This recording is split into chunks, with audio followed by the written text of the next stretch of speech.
സ്വന്തം മക്കളെ തമ്മിൽ ശത്രുക്കളാക്കുന്ന പാരന്റ്സ് ഉണ്ട്.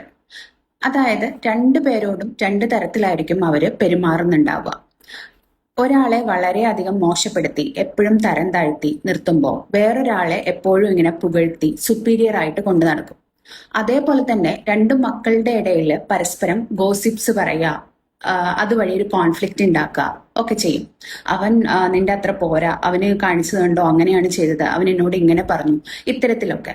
അപ്പൊ എന്താ ഉണ്ടാവുന്നതെന്ന് വെച്ചിട്ടുണ്ടെങ്കിൽ ആ രണ്ട് സിബ്ലിങ്സ് തമ്മിൽ ഒരു ഇമോഷണൽ കണക്ഷൻ ഉണ്ടാവില്ല.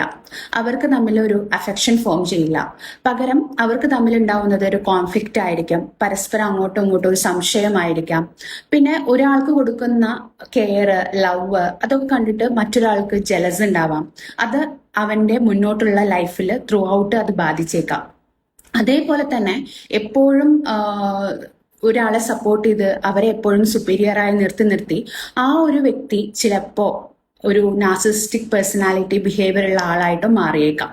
അപ്പൊ ഇത്തരത്തിലുള്ള ഫാമിലിയിൽ ഇത്തരത്തിൽ പാരന്റ്സ് മക്കൾക്ക് തമ്മിൽ ഒരു കോൺഫ്ലിക്റ്റ് ഉണ്ടാക്കി അവരെ പിരിച്ചു നിർത്തി മാനിപ്പുലേറ്റ് ചെയ്തിട്ട് അവർ നേടുന്നത് അവരുടേതായിട്ടുള്ള ചില ഇമോഷണൽ അജണ്ടകളാണ്. ഇത് വളരെയധികം ഒരു ഡിസ്ഫങ്ഷൻ ആയിട്ടുള്ള ഫാമിലീസിൽ നടക്കുന്നതാണ്. ഇത്തരത്തിലുള്ള ഫാമിലിയിൽ നിന്നും വരുന്ന മക്കൾക്ക് വളരെ വലിയ തരത്തിലുള്ള ചൈൽഡ്ഹുഡ് ട്രോമകൾ ഉണ്ടാവും. അത് അവരെ നല്ല രീതിയിൽ ബാധിക്കുകയും ചെയ്യും.